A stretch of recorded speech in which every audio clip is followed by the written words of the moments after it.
Good morning students. बेटा एक बार फिर आपका स्वागत है नई क्लास में। और आज हम ट्यूशन करेंगे 5।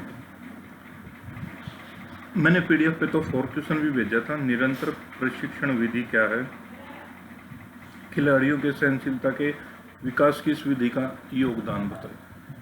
ये इतना इम्पोर्टेंट क्वेश्चन नहीं है, लेकिन जो अब हम करने जा रहे हैं 5वां क्वेश्चन, चलो वो लिख लिया है, अब उसको वैसे रिवाइज कर लियो।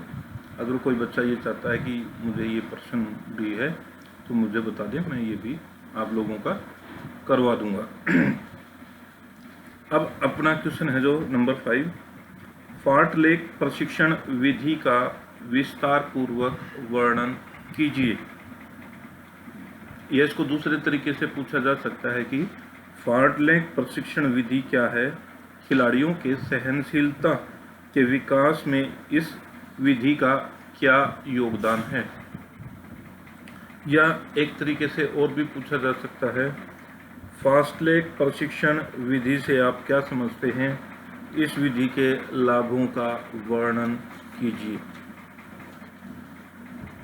तो आइए डिस्कस करते हैं बेटा। फार्टलेक प्रशिक्षण विधि।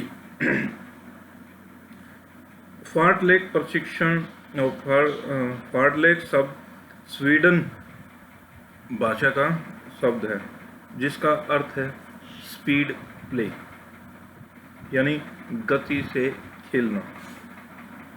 इस प्रकार के प्रशिक्षण खिलाड़ी खेल के मैदानों में नहीं, मैदान या जिम्नेजियम में नहीं करता। यह प्रशिक्षण घास के मैदानों, पहाड़ों, रेतीली जमीन, जंगलों आदि में लिया जाता है। यानी ये इंडोर जो स्टेडियम्स होते हैं उनमें नहीं होता है, आउटडोर घास के मैदान और पत्थरों, जंगलों में आदि में होता है। इस प्रशिक्षण में शारीरिक शक्ति और सहनशीलता को बढ़ाने के लिए दौड़ने में के अतिरिक्त प्राकृतिक संसाधनों की सहायता से व्यायाम किए जाते हैं। यानी केवल दौड़ना ही नहीं, जो हमारे प्रकृति ने जो हमें संसाधन दिए हैं उनके द्वारा हम व्यायाम करते हैं। जैसे पेड़ पर चढ़ना, नदी को पार करना, पहाड़ों पर चढ़ना व उतरना आदि। इस प्रकार से खिलाड़ियों के सहनशीलता के विकास के इस प्रशिक्षण विधि में विशेष योगदान है। यानी खिलाड़ियों का सहनशीलता में इसमें बड़ा ही विशेष योगदान है। इस प्रशिक्षण विधि में मुख्य लाभ खिलाड़ियों को यह मिलता है कि वे रोजाना एक ही प्रकार के व्यायाम खेलों के मैदानों और जिम करते करते बोरियत अनुभव करते हैं। यानी एक ही व्यायाम करते करते वे बोर महसूस करते हैं। इससे निजात दिलाने के लिए इस प्रशिक्षण को किया जाता है। फार्टलेक प्रशिक्षण विधि में खिलाड़ी एक निश्चित दूरी और दौड़ने का कार्यक्रम करते हैं। यानी वो एक निश्चित दूरी की दौड़ते हैं। दूरी तय करने के समय निश्चित किया जाता है कि उसके पग के फासले और उसकी तीव्रता में फेरबदल पर कोई ध्यान नहीं दिया जाता। यानी जो उसकी पैर रखने की है और दौड़ने की है, जो उसकी तीव्रता है, गति है, उसमें फेरबदल पर ध्यान नहीं दिया जाता। दौड़ समाप्त करने का फैसला खिलाड़ियों के स्तर को देखकर किया जाता है। ये भी बार बार बताया गया कि खिलाड़ियों का स्तर अति आवश्यक है, उनकी एज क्या है और किस वो कैटेगरी में आते हैं। मेल है या फीमेल है।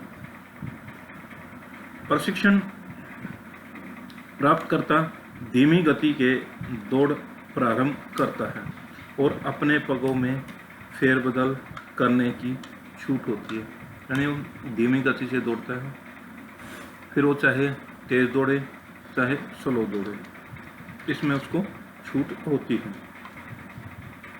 इस प्रशिक्षण में केवल निश्चित समय में दौड़ समाप्त करने से मध्यम करने तथा मध्यम से तीव्र गति की दौड़ दौड़ने पर जोर दिया जाता है, यानी पहले स्लो फिर मध्यम और फिर तीव्र तेज गति से।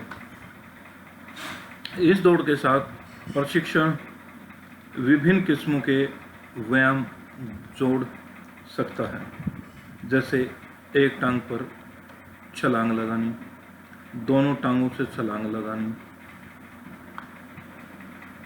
दोहरी छलांग लगानी, यानी एक बार छलांग लगाई एक बार फिर छलांग लगाई। व्यायाम का चयन खिलाड़ियों की आवश्यकता को ध्यान में रखकर करना चाहिए। फास्ट लेग विधि को गति का खेल यानी स्पीड प्ले भी कहा जाता है। अब हम करेंगे इसके लाभ।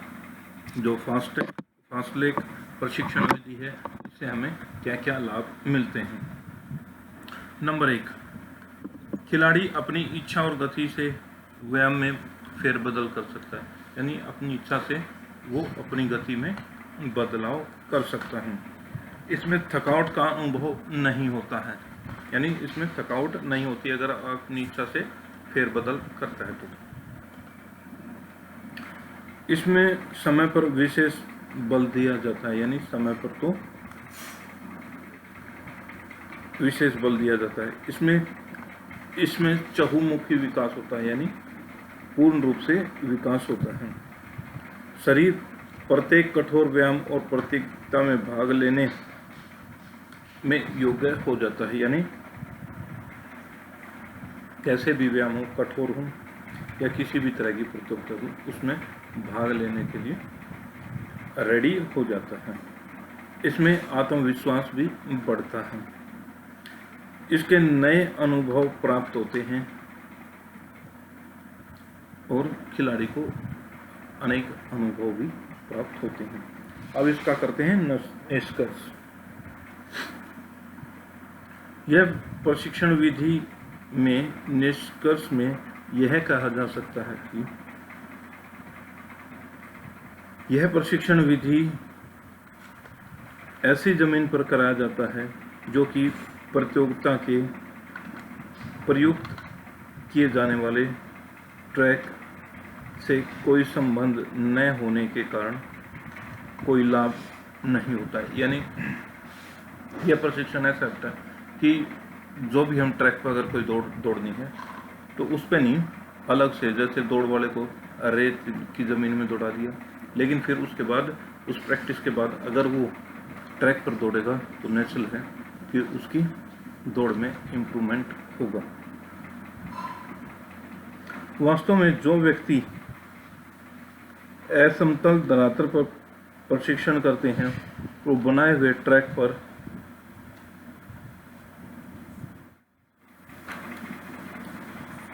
अच्छे से भाग ले सकते हैं।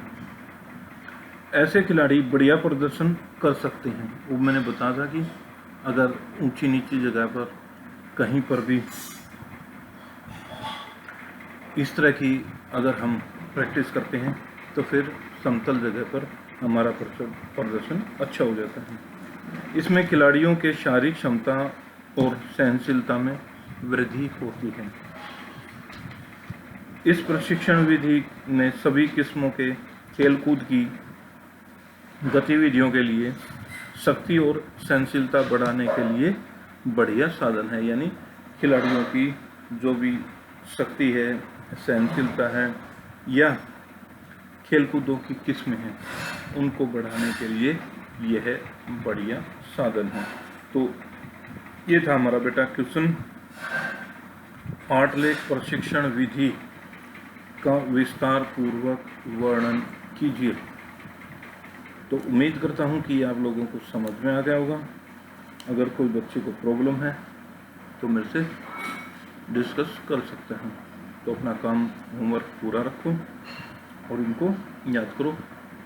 सैटरडे को आप लोगों का टेस्ट होगा।